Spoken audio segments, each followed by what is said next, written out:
you know where your children are? Right now on the 10 o'clock news. Is the White House trying to influence the mayor's race? What the candidates are saying tonight. Taking a victory lap, literally. New Yorkers are sick and tired of watching people walk by faster than the bus. The dramatic way lawmakers are celebrating the 34th Street busway moving forward. And the weight loss wars heating up. Could a pill be ready to compete with popular injections? The 10 o'clock news starts right now. But we begin tonight with President Trump's import tariffs, which are now in effect against dozens of countries. Good evening, I'm Natasha Berman. And I'm Steve Lacey. Now the world is watching and waiting to see how the economy will react. It's been just under 24 hours since the tariff rates of at least 10% kicked in for more than 60 countries and the European Union. And a mixed bag on Wall Street. The Dow and the S&P 500 both down, while the NASDAQ finished up more than 70 points. All right, for more on the tariffs, let's go to Sharon Crowley in the newsroom tonight. Sharon. Steve and Natasha, the deadline has come and gone, and now President Trump says tariffs on dozens of U.S. trading partners are in place. The import taxes are at a level never seen in the U.S. in at least 100 years. They range from 10% to 50% on some foreign goods. Now, just after midnight, the Trump administration slapped new import taxes on products from more than 60 countries. The president says that the new policy will lead to unprecedented economic growth. It comes as the economy appears to be weakening slightly, with hiring slowing down and inflation ticking back up. But the White House says none of that is the fault of tariffs. U.S. stocks, as you mentioned, drifting lower at closing. One of the hardest hit countries, India. President Trump is linking a 50% tariff with India's purchase of Russian oil.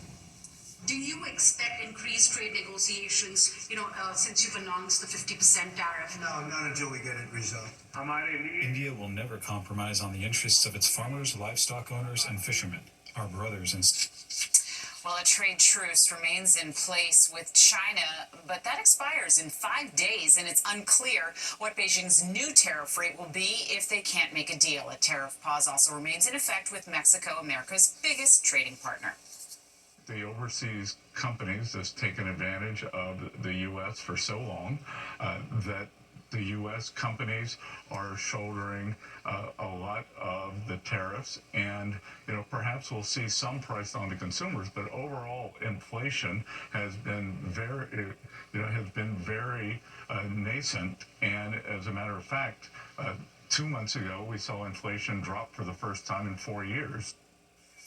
So some of these so-called secondary tariffs are a promised penalty for countries that do business with Russia. President Trump has given Russia a deadline to end the war with Ukraine. And now tonight we are hearing that the president and Putin may meet as soon as next week. We're going to have much more on that coming up tonight at 10:30. I'll send it back to the studio, Natasha. All right, Sharon, thank you so much. And the city is reporting more cases of Legionnaire's disease in central Harlem. They say 3 people have died and more than 80 have gotten sick since the outbreak started a few weeks ago. 24 people are currently hospitalized. The city says all cooling towers that tested positive have been treated and sanitized, and they want everyone in the area to know it's safe to use tap water. Police say a 13-year-old boy was shot in the hand in Queens. It happened around 3:45 in the afternoon on Beach 54th Street in Edgemere. Police say the teen was taken to the hospital in stable condition, and right now they don't have any information about a suspect.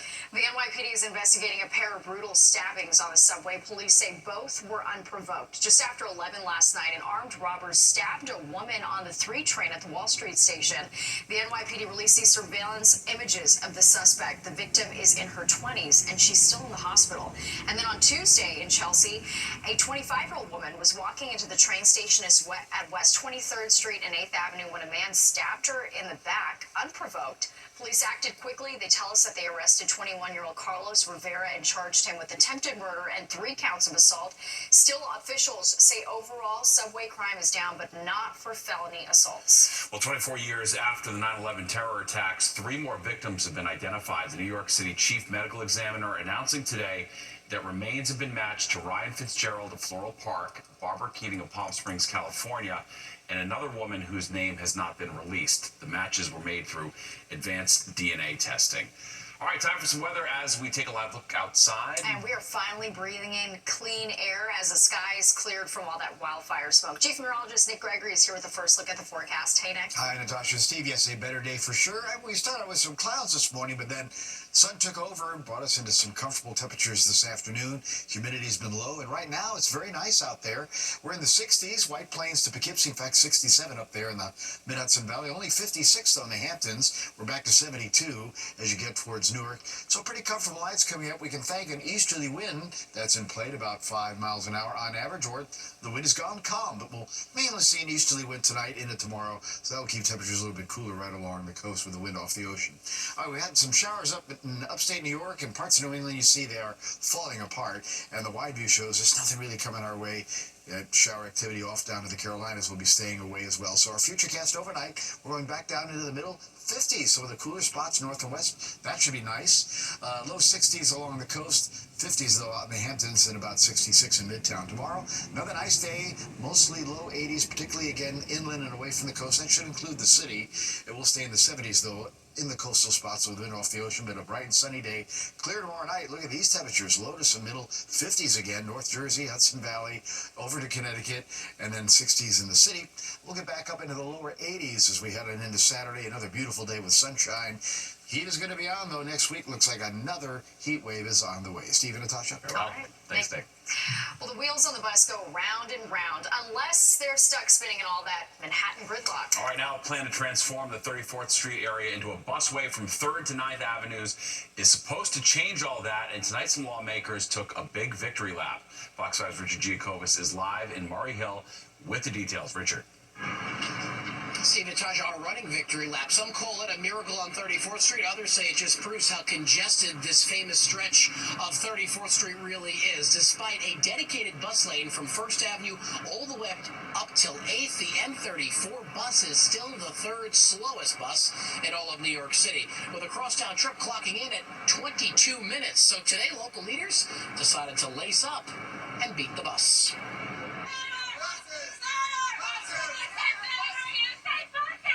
And sure enough, they did.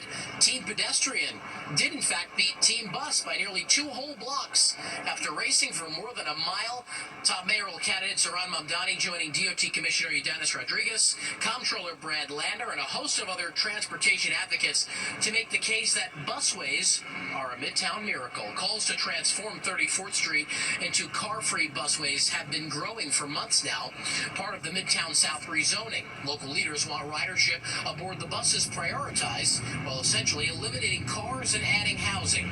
The New York City Council subcommittee voting just yesterday to put a busway on 34th Street, saying this new plan will make streets better and safer.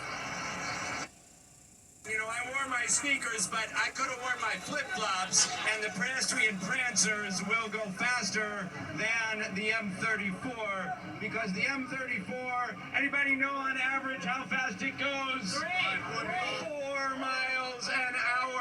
New Yorkers are sick and tired of sitting in gridlock traffic when they're on the bus. New Yorkers are sick and tired of watching people walk by faster than the bus.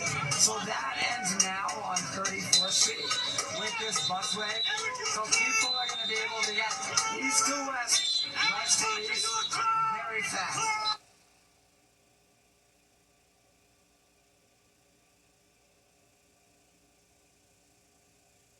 This is a plan that simply won't work. It's a bad idea.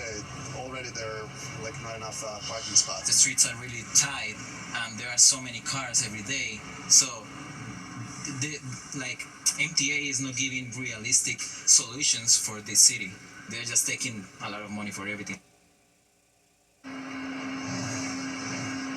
So some transit advocates and local leaders had thought that Mayor Adams would kill this plan and wouldn't be in favor of a new busway. But with the passing of this plan with the subcommittee, the full city council vote is still expected by next week. So yes, Natasha, the wheels on the bus go round and round. We're live in Murray Hill tonight with Fox 5 News. All right, Richard, thank you so much. Well, a man who ambushed and shot 2 Pennsylvania state troopers is dead. The troopers are recovering in the hospital tonight in stable condition. The ambush happened around 11 a.m. today in a rural area about 160 miles north of Philly. Officials say the troopers were dispatched to a home for a 911 call of shots fired. They say it turns out that the suspect had shot and killed a neighbor and started firing at the troopers as soon as they arrived on scene. The troopers say they were forced to return fire and ultimately killed the gunman. 6 soldiers have been awarded medals for helping save lives in Wednesday's shooting at Fort Stewart in Georgia. The soldiers tackled the accused gunman, 28-year-old Sergeant Cornelius Radford, and provided first aid to the injured soldiers. Radford is in custody. Authorities say they're looking into a motive. The injured soldiers are stable and expected to recover. Prime Minister Benjamin Netanyahu says Israel plans to reoccupy the entire Gaza Strip. He claims the move is necessary to destroy Hamas and that Israel would eventually transfer its administration to friendly Arab forces. Israel already controls about 3/4 of the territory. Families of hostages still held in Gaza, as well as former top Israeli security officials, have criticized the plan. Well, has the president secretly been in touch with former Governor Andrew Cuomo in recent weeks? All right, what the former governor is saying about those reports and how his rivals are seizing on the rumors of potential presidential influence. And 2 local teams have dreams of the Little League World Series, but only one can advance to Williamsport. We're catching up with them ahead of the deciding game.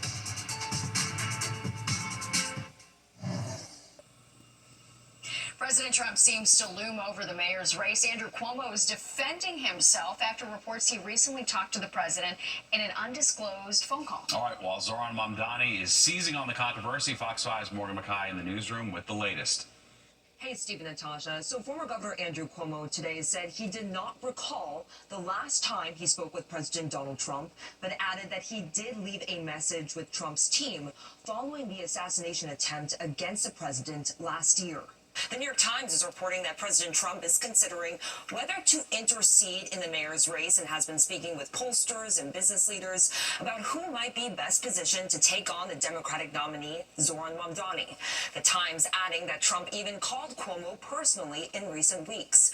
Yesterday at the White House, President Trump denied speaking with Cuomo, but just last month, Trump publicly told reporters that he was pleased that Cuomo was staying in the race despite his primary defeat and said he has a good shot at winning.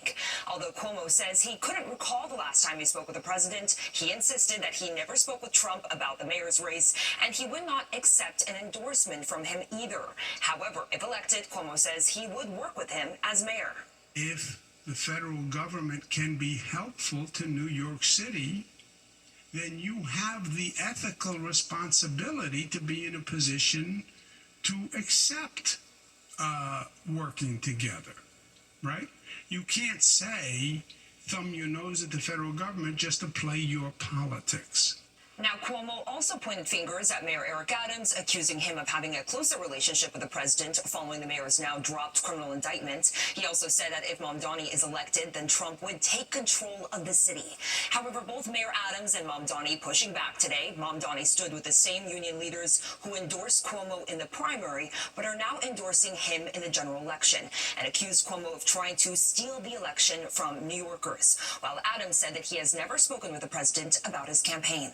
New Yorkers do not want a mayor who is working in tandem with the president to subvert the will of the people of this city. I think the president loved New York. I think everyone see what the threats that we're facing, and I'm gonna do what I always do. I'm gonna stay focused, no distractions, and grind. Now, Cuomo's team also tells me that they have not been contacted by the Justice Department since the DOJ reportedly opened investigation into whether Cuomo lied to Congress about his handling of COVID-related nursing home deaths. Reporting from the newsroom, I'm Morgan Mackay, Fox 5 News. In a programming note, tune into our new show, Battleground NYC, the fight for your vote, hosted by SE Cup. We're following the latest up-to-the-minute information on the race for New York City Mayor. It streams every weeknight at 7 p.m. on the Fox local app and anytime on demand from now until Election Day. Well, another weight loss option could be hitting the market in the form of a pill. It's known as GLP-1, and it's produced by Eli Lilly as a pill, not an injection. Results show patients lost 12% of their body weight. However, those results are not as good as Wegovy, but Wegovy is taken through an injection. All right, let's talk Little League Baseball now. Not one, but two local teams are chasing their dreams of heading to Williamsport. All right, but only one can advance to the Little League World Series. Fox 5's Jennifer Williams is here with this big showdown, Jen. Yep, we've got a team that's no stranger to the spotlight in Fairfield National, the team representing Connecticut. As you'll hear, these 12-year-olds have played well together for quite some time. Well, this is the first time St. James Smithtown, which represents New York, has even reached the Metro Region tournament. But as you'll hear, they're the team with the edge. Another 1-2. Grabbed at first to end the ball game. The final of the Metro Region is set with Connecticut taking on New York. On the line, a ticket to the Little League World Series in Williamsport, Pennsylvania. You know, you look back, we started this about 2 months ago. Really, our goal was to make it out of that first round, and this is where we're at.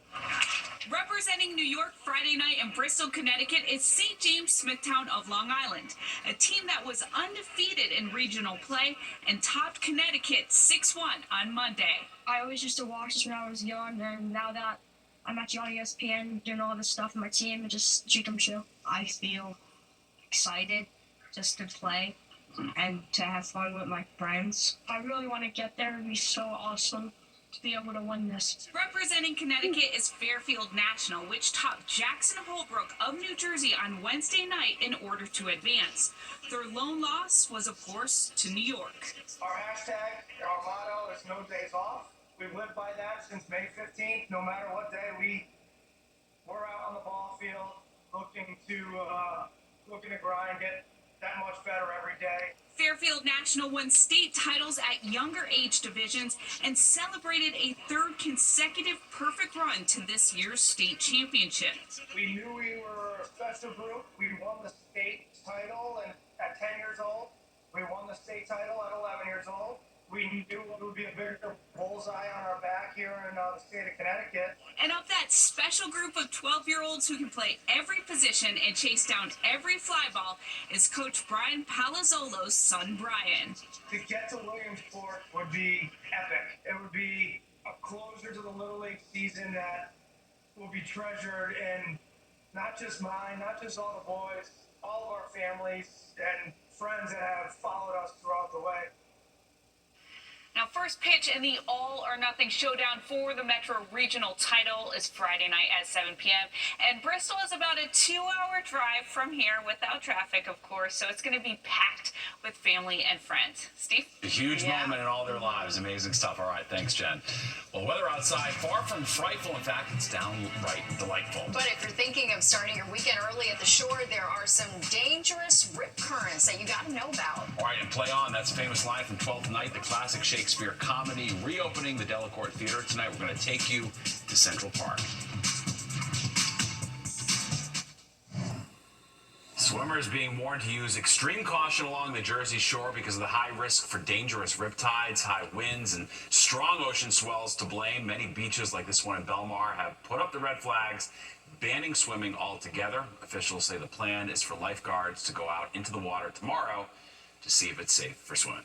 All right, time for another check of the forecast. Chief Meteorologist Nick Gregory joins us now. Much nicer out there. It is much nicer, and again, it looks like tomorrow we're probably going to be dealing with those more rip current problems.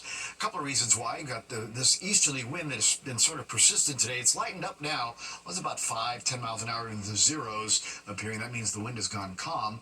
But we have an area of high pressure off to our north and east. Little storms that are off the Carolina coastline. So the result is that easterly wind goes up and down the east coast. We'll see that again tomorrow. East wind 5 to 10 knots. So for now, a moderate risk of rip currents for all the area beaches. However, I think when you get down into Ocean County, New Jersey southward, that risk is probably going to still be on the high side. Running about 3 to 5 foot waves on the ocean, one or less on the sound with that easterly wind, and the water is 72 if you dare to go in. And if it's, of course, safe to go in, and those lifeguards will make that determination tomorrow. And again, you can kind of see here on the satellite view, really not much going on nearby here, but you're going to take a look at the futurecast here in a second, and that's going to show you that easterly flow. Watch how these clouds kind of come in from the ocean here. It's still going to be a mainly sunny day, and again, we'll continue to see that easterly flow on into Wednesday. Next couple of days, again, pretty comfortable temperature-wise as well. Overnight, in fact, 50s to the north and west, mid-60s in town. Generally a clear sky. Tomorrow, we're heading into the lower to some middle 80s. That's mostly away from the coast. Notice only 73 down by the shore and 70s out across Long Island. Natasha? All right, thanks, Nick. And a man on Long Island reunited with the lifeguards who saved his life. Officials say 65-year-old Wally Smith was wading in the waters off Fire Island last weekend when he suddenly collapsed. The town of Islip lifeguards jumped into action, pulled him from the water. They performed life-saving measures before he was airlifted to the hospital. The water wasn't that deep. I put my phone down. I took some pictures of them, and I have those on my phone, and then next thing I know, I wake up in a hospital. Wow, powerful. No word on why Smith collapsed. Well, new developments in the war between Russia and Ukraine and the push to end it. All right, could a face-to-face meeting happen between President Trump and Russian President Vladimir Putin, even if Ukrainian President Volodymyr Zelensky doesn't take part? Plus this. All the world's a stage. I'm Jessica Formoso in Central Park, where Shakespeare is back, and it's a perfect night. We've got your front row seat coming up next on the 10 o'clock news. This week on Talking with Natasha, I'm sitting down with the OG wellness guru himself, Deepak Chopra. Deepak, a big question that all of us want to know. Who are we? We are the mystery of the universe, the immeasurable potential for experience, infinite possibilities, infinite creativity, infinite imagination, and infinite love. Join us for a powerful conversation on healing and the future of AI and therapy. A brand new episode of Talking with Natasha drops Thursday on the Fox Local app and on YouTube. Watching the 10 o'clock news. New developments tonight on the diplomatic moves to end the war between Russia and Ukraine as President Trump's Friday deadline looms. The president saying today that he would meet with Russian President Vladimir Putin. All right, this comes after earlier in the day, the Russian leader said he would meet with President Trump. Fox 5's Sharon Crowley monitoring the latest developments live from the newsroom. Sharon. Steve and Natasha, it's still not clear if this summit between two world leaders will actually happen, but here's what we do know tonight. President Trump says he would talk to Putin, even if the Russian leader has not yet met with the Ukrainian president. It comes as the deadline looms that Trump gave Putin to agree to a ceasefire or face new economic sanctions and tariffs. Asked whether he would uphold his threat, President Trump saying in the Oval Office tonight that Putin, quote, well, we'll have to wait and see about that. Putin said he would be open to a meeting with Trump next week, possibly even in the Middle East, after he met with the U.S. Special Envoy Steve Witkoff in Russia. I'll do whatever I can to stop the killing. So last month, they lost 14,000 people killed last month. Every week is 4,000 or 5,000 people. So I don't like long waits. I think it's a shame. And they're mostly soldiers. They're Ukrainian and Russian soldiers. Well, the White House press secretary says that the administration is still working through any details of potential meetings with Russian President Putin.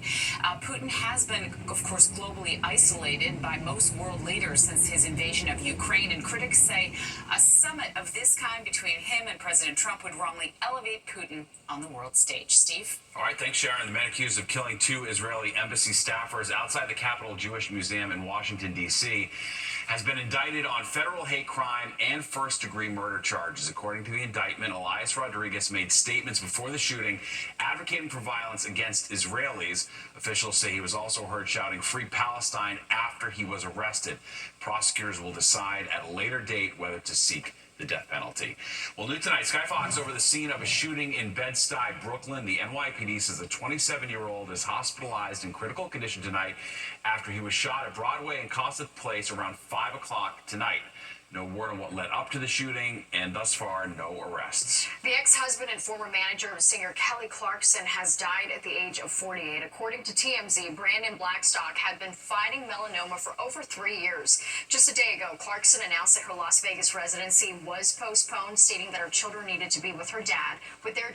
Blackstock and Clarkson got married in 2013. They had 2 children. They got divorced in 2022. Taxi drivers cracking down on false accident insurance claims by installing AI-powered cameras. This is all part of a groundbreaking campaign called Operation Bright Eyes. The New York State Federation of Taxi Drivers says nearly 300 for-hire vehicles have been equipped with these safety cameras, and 400 more are expected to be installed in the coming days.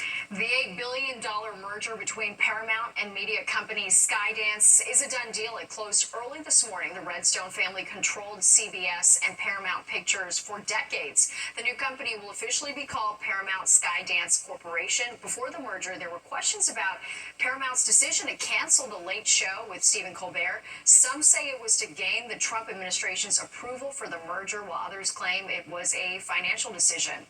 Well, it's a New York tradition that's had people lining up for free tickets for more than 6 decades. That's right, but after being closed for a multi-million-dollar renovation, the Public Theater Shakespeare in the Park is back. Fox 5's Jessica Formoso has our front row seat at the Delacorte Theater.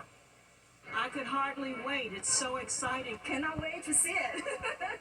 A lot of excitement outside the Delacorte Theater Thursday night, and that's because after a almost 2-year hiatus to undergo major renovations, the 2025 free Shakespeare in the Park season kicked off. Folks just missing having had Shakespeare in the Park in their lives regularly, and I think the idea that they're coming back into a new space with this extraordinary production of Twelfth Night, with this beautiful and unbelievable cast, people are just thrilled. The $85 million overhaul was much needed after 6 decades of the theater being open. Updated dressing rooms, a new electrical system, and expanded lighting capabilities, among other upgrades. So this theater now has wider seats because we're all a little wider than we were 60 years ago. More comfortable seating. It's got better access. The seating for the disabled community is beautiful. The best seats in the house. It is cleaner. It is drier. The summer New York tradition has been around since 1962. Tonight's showing 12th Night with a star-studded cast. With Lupita Nyong'o, her brother Junior, Sandra Oh, Peter Dinklage, Jesse Tyler Ferguson, Daphne Rubin Vega, an extraordinary cast of New York actors. Shakespeare in the Park is a unique and popular event. To get one of those free tickets, well, let's just say it's an experience. Folks lining up as early as 4:30 this morning. It's part of the experience, being in the line and meeting so many wonderful people. And over the years, we're still in touch with people we've met on the line. The theater sits just under 1,900 people, but waiting online since early this morning, thousands. And just as the show was about to start, there was still a line. This line that you see behind me is the standby line. People waiting for someone to cancel so they could get that free ticket to go inside. We arrived at 8 a.m. It's now, let's see, 7:41. Yes. Okay, so what's going on here? Are we going to get a ticket? Are we not going to get a ticket? Still crossing our fingers, guys. If you did not get a ticket today, there's always next time. Shakespeare in the Park runs until September 14th. In Central Park, I'm Jessica Formoso, Fox 5 News. Wow, renovations look And beautiful. what a perfect day for that. Amazing. Well, what began as a major mishap turns into a much-needed gift for charity. How a GameStop stapler controversy involving Nintendo Switches raised hundreds of thousands of dollars for children in need. Plus this. If you're a parent, you know how hard it is keeping your smartphone away from kids. I'm Kendall Green. Maybe the kitchen rule is the new answer. I'll break it all down coming up on the 10 o'clock news. A bizarre Nintendo Switch 2 mishap has turned into a major win for charity. It all started when a Staten Island GameStop store accidentally stapled receipts to several consoles, damaging them in the process. The mistake resulted in a charity auction that raised more than $200,000 for children in need. Fox 8's Jennifer Williams has the details. We took something that might have looked negative and we turned it to a positive. And boy, did it become very positive. An accidental defect became a limited edition worth a lot for charity. It wasn't a huge deal. We took care of the customers. We got them new systems. During the Nintendo Switch 2 launch earlier this summer, employees at a Staten Island GameStop accidentally stapled receipts directly to console boxes, with the staples piercing through and damaging the screens inside. It actually sounded kind of negative, and we decided to, take the narrative, and we took care of our customers. We made sure that everything was fine. GameStop turned the incident into an opportunity, auctioning off the infamous stapler and the first damaged console on eBay. After almost 300 bids, the Staplegate auction closed at $250,000. The winning bid, a mystery buyer. It was really positive in the sense that we took this and then we said we're going to auction these off. And that money, everything went to Children's Miracle Network hospitals. This is the best. Oh, really? These patients, they often go through really challenging times. They have tests, procedures, treatments, doctor's appointments. A lot of them have some pretty significant medical injuries, crises, or diagnosis. And today, they get to be a kid. The damaged consoles cost $450 each, but this one mistake raised $250,000 for Children's Miracle Network hospitals. What could have just been a passing headline, through GameStop's generosity and their creativity, has turned into $250,000 for children's hospitals. I'm really excited. We were able to help out all these kids and the hospitals and turn this into something good. Jennifer Williams, Fox 5 News. Well, getting kids to disconnect or at least control when and where they use their devices at home. Yeah, it's a toughie. A podcast is igniting a new conversation. See if the kitchen phone rule could be for you. Plus this.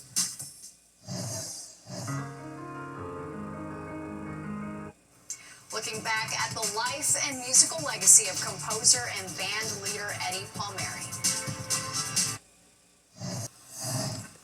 Welcome back, teens and tech. Parents know the perils. In fact, according to a recent survey by Common Sense Media, 1 in 4 kids has their own smartphone by the time they turn 8. Wow. Now a podcast discussion is leading to a conversation about maybe restricting phone use to certain parts of the house, like when there was that one phone with a long cord. Here's Fox 5's Kendall Green.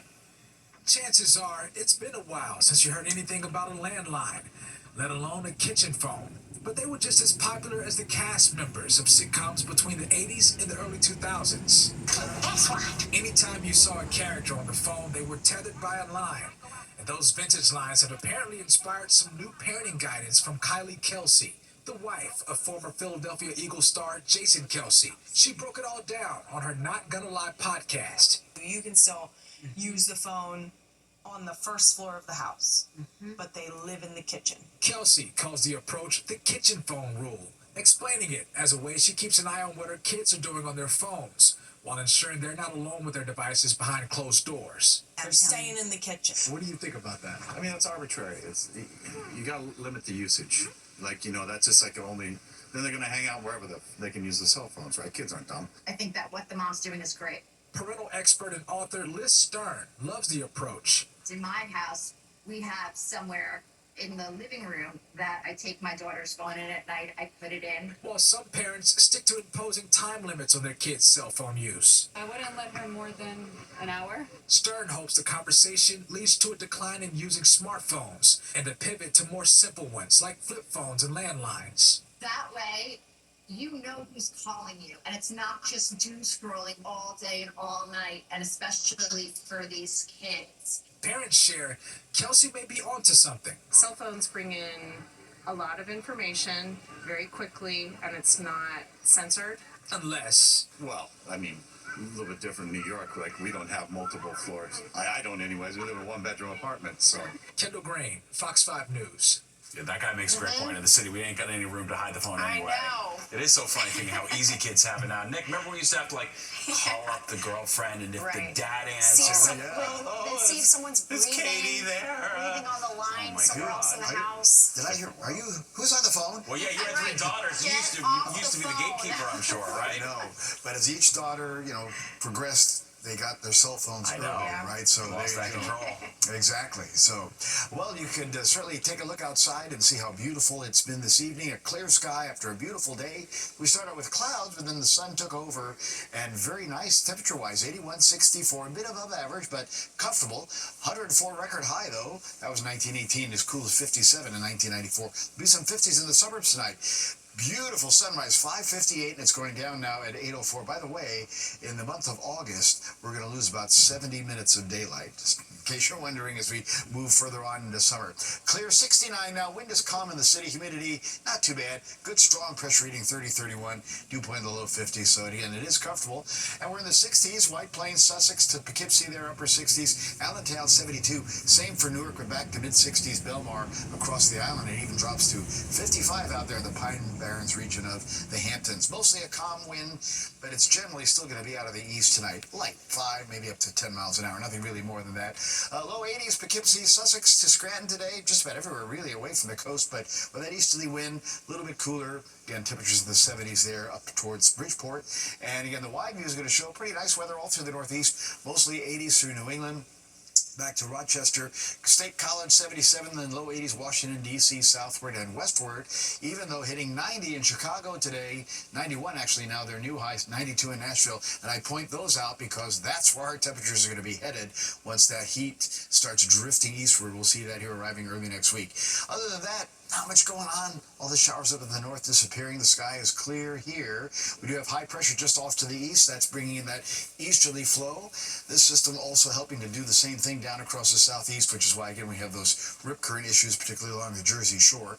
Middle part of the country is quiet. That's the way our weather's going to be looking. But look at these temperatures that are building. Denver, 99 today. 102, Dodge City down to Lubbock, Texas. Austin topping off at 100. Same for Houston. Look at Phoenix, 118. That's the hot spot there in the southwest. A little cooler in Seattle and down to LA in the 70s. But again, I point out that heat is on the move and will be arriving here early next week.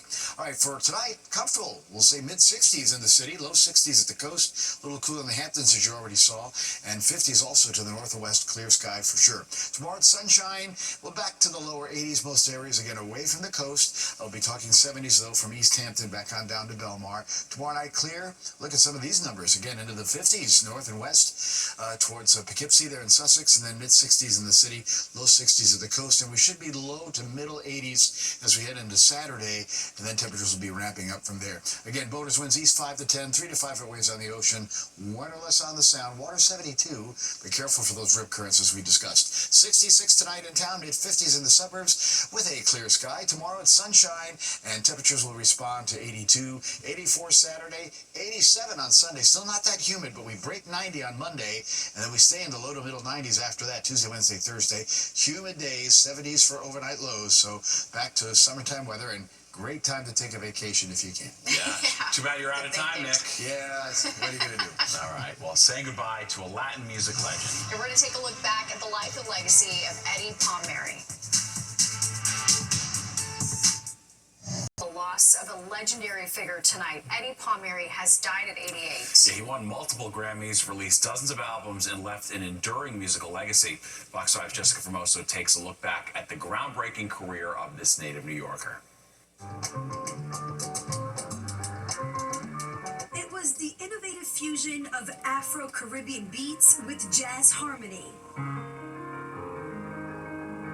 A unique sound only one man could do. Legendary pianist Eddie Palmieri, who passed away Wednesday. When I listened to Eddie Palmieri, you automatically knew it was Eddie because of his sound, his style. So he would clearly, there'd be salsa in there, jazz, soul, funk. He was not afraid of experimenting. A trailblazer in Latin music, an innovative artist of rumba and Latin jazz. He was the first Latino to win a Grammy Award. He, in the 70s, along with Larry Harlow and a few other musicians, got together and petitioned for the Grammys to have a Latin category. He won that Grammy in 1975 for the album The Son of Latin Music.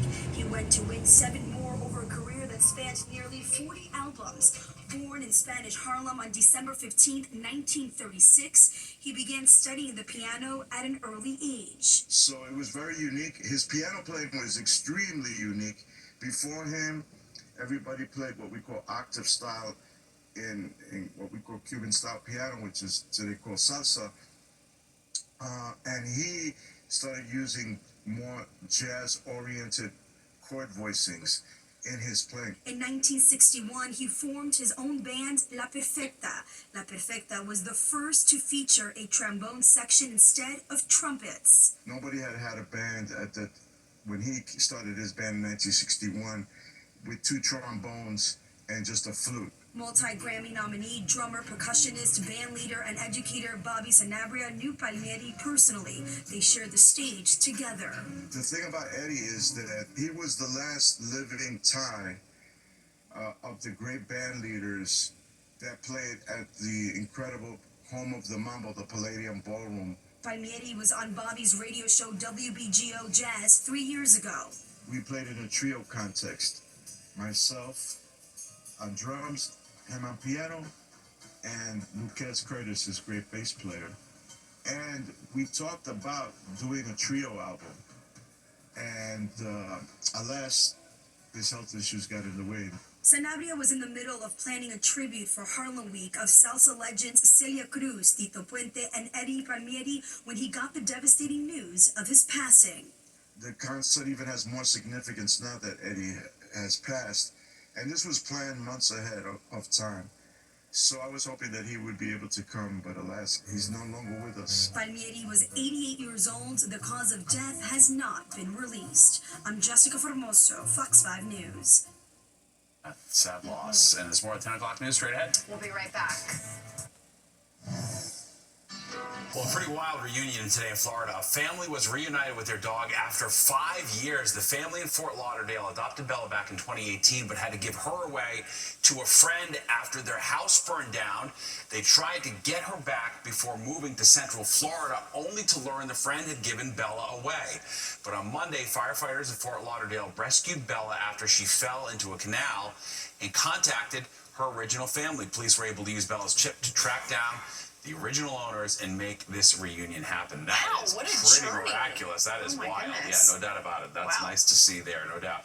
And we've got beautiful weather on the way after a gorgeous day today, Nick. Yes, we do. In fact, tonight temperatures are going to be pretty comfortable. 50s in some suburbs. And we're talking mid-60s in town with low humidity. And tomorrow, beautiful, bright and sunny day. 82 will be the high tomorrow. Enjoy that. Back to the mid-60s tomorrow night, and then it's 84 on Saturday. Notice, though, the temperatures are moving up the scale. 88 on Sunday. By Monday, we're in the low 90s. Overnight lows head into the 70s, and then the heat and humidity really crank here Tuesday, Wednesday, and Thursday. It'll be in the low middle 90s, but it'll feel more like upper 90s to 100 degrees because of that high humidity. So summer, again, continues as it should in through August. Not done yet. All right, good deal. Thanks, Nick. That does it for us tonight. If you missed any part of the 10 o'clock news, you can always catch an encore on our free streaming app, Fox Local. Where you can stream our newscasts anytime. Have a great night. We'll see you tomorrow.